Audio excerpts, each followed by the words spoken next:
So what I will say is that the revs, the turbo noise is definitely a lot more noticeable. So we'll do a quick drive local.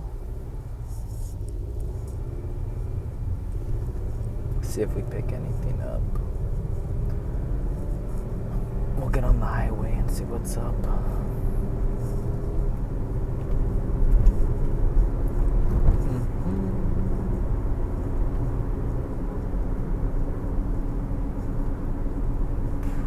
Well, cruising along. Not much of a difference, to be honest. Business as usual, nice and quiet. It is nice and peaceful in here. Give it a little, let's see, I'm gonna floor it a little bit.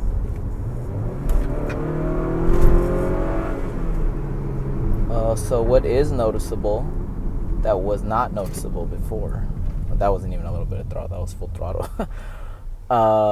What definitely is noticeable that was not noticeable before is the blow-off valve. Before it was just like nothing, like you could hear the car revving, but didn't really hear a lot of turbo noise, if any. So that definitely is something that is noticeable right off the bat. So let's see right here. We'll go on the highway soon. Okay, let's see, we'll do a little bit more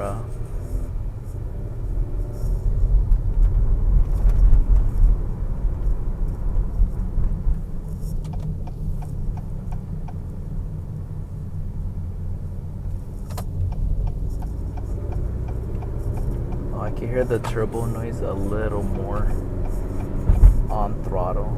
It's like a quarter throttle right there, pushing on it, just accelerate a little bit.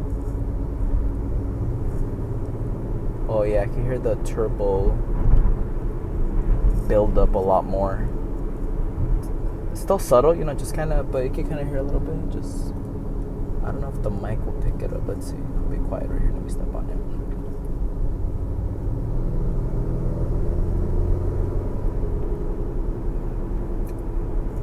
Hopefully it's able to pick that up. I'm off throttle now. We're about to get on the highway right now. But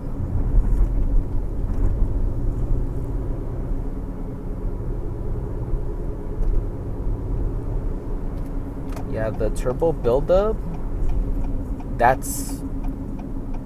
I can hear now. Before, yeah, like I was saying, before we could never really hear anything on that. So let's see right here. Get on the highway. The highway of Mexico, of course.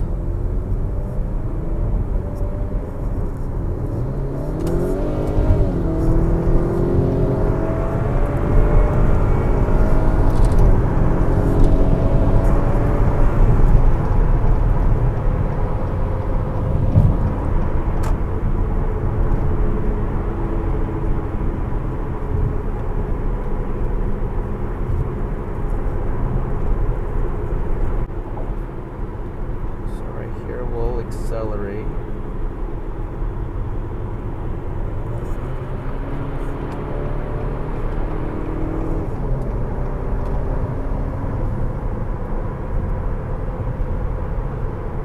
Yeah, on the highway's a little hard just because of the wind noise and everything like that and the road noise. On the street, it's a lot more noticeable, just kind of zipping around like 50 miles an hour and below.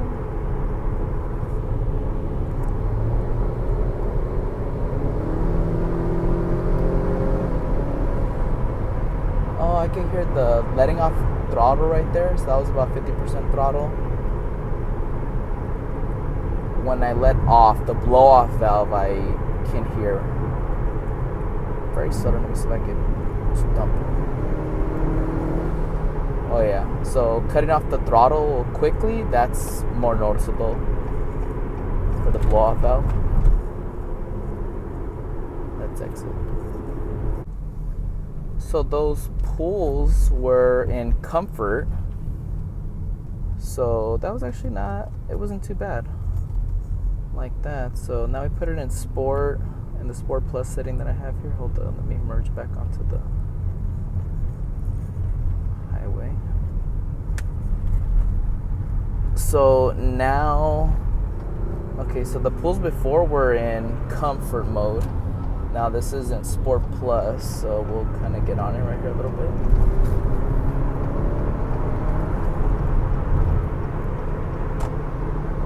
Let's see.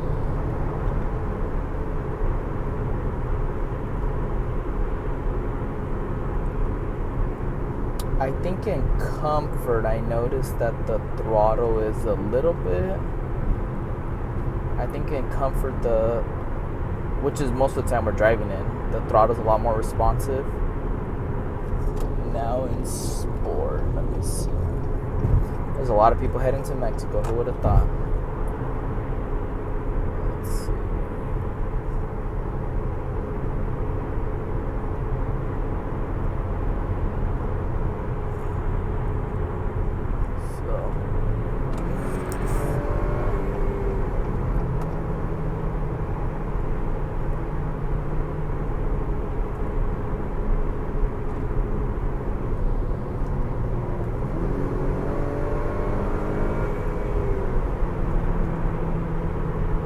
Sport Plus, I know it holds the revs a little bit higher for longer. Let's see.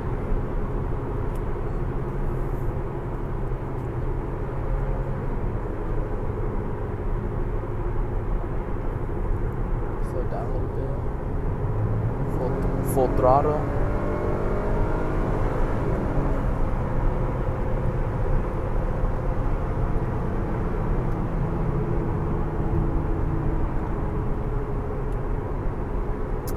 It definitely feels more responsive. I think PRL said the torque is more. I can feel that. Horsepower, who knows about that? I don't know. I mean, but my butt meter says that it definitely is more torquey. It gets up and go a little bit quicker. It does seem like the air is getting through a lot easier. Definitely more noticeable in the comfort setting, because before with the stock intake it tend to be a little, it wasn't bad. I mean, you know, it's a RDX, it's a SUV, right? But it could be a little weak, like the torque wasn't there. Now that's most of the time where we're driving it in comfort mode, but you know, driving it quickly right there. Let me put it back in comfort. In comfort mode, I definitely feel like, oh, you know what? Let me get it on right here. Especially on the local driving streets of these local streets of Mexico, you know, there's just something about cruising in Mexico. I mean, you just can't beat it, right? So we're not on throttle here. Let me slow down a little bit. Go to 40, do a little pass. Half throttle, quarter throttle really. Downshifted. Yeah, definitely I would say that there is a performance increase. I forgot what PRL said. I'll have to look on the stats right now afterwards of what they claim that it does, but definitely more responsive. I think it was worth it.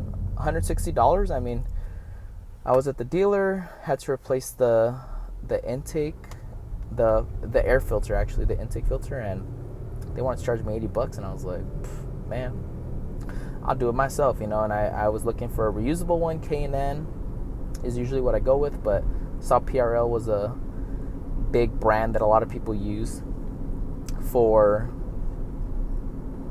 these 2.0 Honda engines, like in the Accord and stuff like that. So I was like, all right, cool, let's go with that. Let's go with something that maybe is more tuned for that.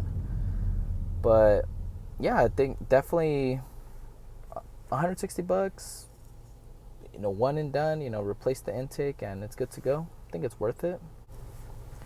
Definitely would recommend the investment of getting it. You know, if you're going to replace the intake, you know, just, hey, save a little bit of money up, you know, $160, you know, if that's tight, you know, just kind of save up for it, you know, as, you know, maybe 2-3 oil changes or something like that, you know, by the time you'll go ahead and you'll probably have enough money saved up right there to go ahead and get it and replace that out, because you're gonna have to replace the intake air filter anyways, right? So the PRL one first, maybe the intake hose afterwards. But the installation was pretty simple, not the most difficult. I was taking my time. I'm not the most handy, so I saw kind of how the install looked. It looked pretty straightforward, so I didn't mind doing it myself.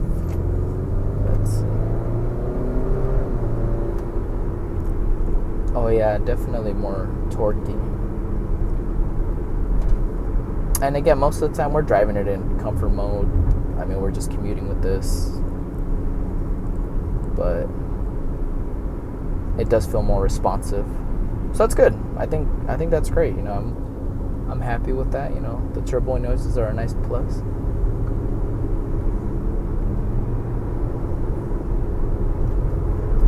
Yeah, I can hear the blow off of a lot more. It sounds cool. That's great. I actually like it. So yeah, not bad. So let's take a look at what PRL is claiming on this. Let's just browse the website real quick, show you guys what I got.